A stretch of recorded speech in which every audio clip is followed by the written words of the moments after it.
All right, so there's a new AI model that's just dropped out of China, and believe me, it is already making some serious waves, especially in the developer community. It's called Kimi K2-0905, and in this explainer, we're going to break down exactly what makes this thing such a compelling new challenger.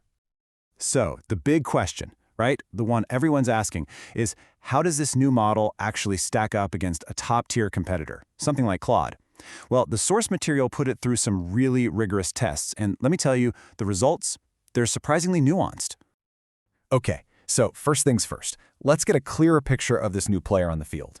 Kimi K2-0905, it really represents a significant new entry into the whole global AI race. So, what is Kimi K2-0905? Well, it's a new large language model, and it was specifically engineered to compete at the absolute highest level. We're talking about really demanding fields like software development. You know, the goal here wasn't just to participate, it was to come in and challenge the established leaders head on. But, talk is cheap. To see if Kimi is a real contender, we've got to look at the numbers. So, the source pitted it directly against Claude Sonnet in a bunch of standardized tests, and this, my friends, is where the story gets really interesting. Okay, looking at this data, a really fascinating picture starts to emerge. If you look at SW Bench, that's a test for real-world bug fixing. Claude has a little bit of an edge. But then, look at SW Multilingual, which tests programming in different languages. Kimi actually comes out ahead, and it takes an even bigger lead on Terminal Bench, which is all about how well it uses command line tools. And the other scores? Man, they are incredibly close. This just shows how competitive Kimi is right out of the gate. And this is what's so important. It highlights where Kimi truly shines. See, it's not just competitive across the board, it's an actual winner in specific, really crucial areas. I mean, its strength in multilingual coding, that's a huge deal for any international development team. And being great with terminal tasks, that tells you it's been built with serious developer workflows in mind. So, what's the bottom line from all these benchmarks? Well, here it is. Kimi isn't some definitive replacement for Claude. It's not a total knockout, but it is an incredibly strong competitor. Think of it like this. Claude might hold a slight edge as a generalist, a jack of all trades, but Kimi, it's carved out its own niche as a specialist champion, especially for developers working internationally or living in the command line. Okay, so benchmarks are one thing, right? They're great in theory, but how does this AI actually perform when you throw a real complex project at it? The source didn't just stop at the scores. They put Kimi through a proper, real-world coding gauntlet. So let's see how it did. And this, right here, is the ultimate test. We're not talking about fixing a single bug anymore. We're talking about creating a complete, functional, and even fun experience, completely from scratch, all from a single request. So, the question is, can it handle that level of complexity and, creativity? So, the first set of challenges was all about building classic arcade games. And Kimi didn't just spit out some basic, clunky code. No way. For Whack-A-Mole, the animations were actually smooth.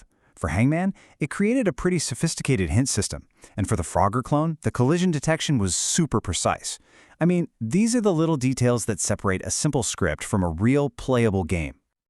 But they didn't stop there. The tasks got even harder. For a Doodle Jump clone, Kimi built a physics engine that actually felt polished. But the one that was most impressive, according to the source, was the cozy idle farming game. Think about that. It requires managing multiple complex systems, saving the player's progress, building a whole user interface, and Kimi just handled it all beautifully. So, here's the final verdict from all these hands-on tests. The big takeaway wasn't just that the code worked. It's that the end products, the games themselves, were genuinely polished and fun. Kimi actually demonstrated an ability to understand the intent behind the prompt. The goal to make something people would actually enjoy playing. Okay, so Kimi is clearly a powerful new tool, no doubt about it. But this whole development raises a much bigger question, one that goes way beyond just comparing two models. Let's zoom out for a second and look at what this really means for the entire AI landscape. So when it comes down to it, who wins? Kimi versus Claude? The source's answer is pretty smart, actually. It totally depends on what you're doing. If you're a developer who's constantly dealing with multiple languages or basically lives in the command line, Kimi might just be your new best friend. But if you need more of that versatile, all-in-one kind of assistance, well, Claude is still an absolutely top-tier choice. And this brings us to what is maybe the most important point of this entire analysis. The source uses this absolutely brilliant analogy to put it all in perspective. It's like we're all debating whether a Ferrari or a Lamborghini is faster, while we're still walking everywhere. We spend all this time arguing about which AI is marginally better, but most of us aren't even using these incredible tools to their full potential yet. The real win isn't in finding the perfect model, it's in just getting off the sidewalk and finally learning to drive. So, what's a more effective approach? Well, it's actually pretty simple. Step 1, just pick one of these powerful AIs. It doesn't matter if it's Claude, GPT, or now Kimi. Step 2, focus on mastering it. Really learn how to write good prompts, how to break down complex tasks. And then step 3, the most important step of all, execute. Start actually using it to solve real problems. And this really gets to the heart of it all. Execution beats perfection every single time. Your skill in actually using the tool is so much more important than a few percentage points on some benchmark chart.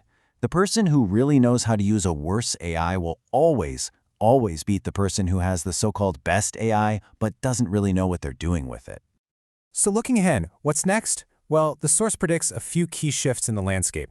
First, Kimi is probably just the beginning. We should expect a whole wave of competitive AI models coming from China. Second, we're likely going to see more specialization. AIs that are designed to be amazing at specific tasks instead of trying to do everything. And finally, you just can't ignore the geopolitical angle here. This is about nations like China investing heavily in their own AI independence. And this all leads us to one final, really provocative question. For years now, a small handful of companies, mostly in the West, have pretty much dominated the AI landscape. But Kimi's arrival, it signals that this era might be coming to an end. So what happens next? What happens when world-class, cutting-edge AI is no longer a monopoly? That is something we are all going to be watching very, very closely.